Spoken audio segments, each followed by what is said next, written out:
పుల్లటి పెరుగుతో ఎన్నో ప్రయోజనాలు. డైరీ ఉత్పత్తుల్లో ఒకటైన పెరుగు మన రోజువారీ జీవితంలో ఒక భాగమైపోయింది. అయితే నిత్యం ఉపయోగించే ఈ పెరుగును ఫ్రిడ్జ్లో పెట్టినా ఒక్కసారి రుచి మారి పుల్లగా అయిపోతుంది.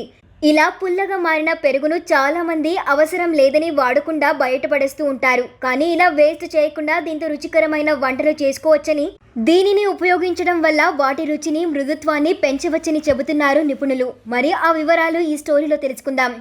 సాధారణంగా ఇడ్లీ, దోశ పిండిని రాత్రంతా పులియబెడుతూ ఉంటాం. ఎందుకంటే ఇలా చేయడం వల్ల వాటి రుచి మరింత పెరుగుతుంది.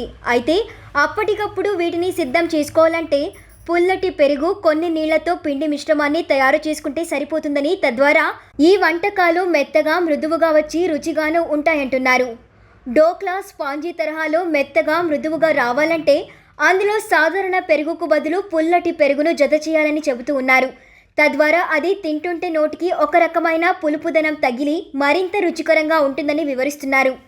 జొన్న పిండి, రాగి పిండి, రవ్వతో అప్పటికప్పుడు ఇన్స్టెంట్ దోశలు వేసుకునేవారు నీటితో పాటు కాస్త పుల్లటి పెరుగుతో పిండి మిశ్రమాన్ని కలుపుకుంటే వాటి రుచి పెరుగుతుందని, అవి మెత్తగాను వస్తాయని చెబుతూ ఉన్నారు. చోలే భటూరే, మిర్చి కా సలాన్, గుత్తి వంకాయి, దహీ ఆలు వంటి గ్రేవీ వంటకాల్లో పల్లీలు, నువ్వులు, గసగసాలు, కొబ్బరి తురుము వంటివి వాడతారని మనకు తెలిసిందే.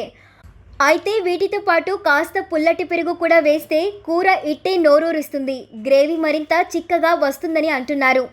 కర్డ్ రైస్ చాలామంది తినే రెసిపీ. అయితే దీనిని సాధారణ పెరుగుతోనే తయారు చేస్తూ ఉంటారు. అలా కాకుండా పుల్లటి పెరుగుతోనూ రుచికరమైన పెరుగన్నం తయారు చేసుకోవచ్చు. అయితే పులుపు నోటికి తగలకూడదంటే తాలింపు పెడితే సరి, రుచి మరింత పెరుగుతుంది.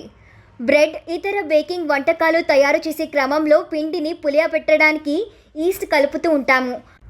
అయితే దీనికి బదులు కాస్త పుల్లటి పెరుగు వాడితే అందులోని ప్రోబయాటిక్ సమ్మేళనాలు పొట్ట ఆరోగ్యాన్ని పెంచుతాయని, జీర్ణ వ్యవస్థ పనితీరును కూడా మెరుగుపరుస్తాయని చెబుతూ ఉన్నారు. అంతేకాదు ఆయా పదార్థాలకు మృదుత్వం వచ్చి రుచిగా ఉంటాయని చెబుతూ ఉన్నారు.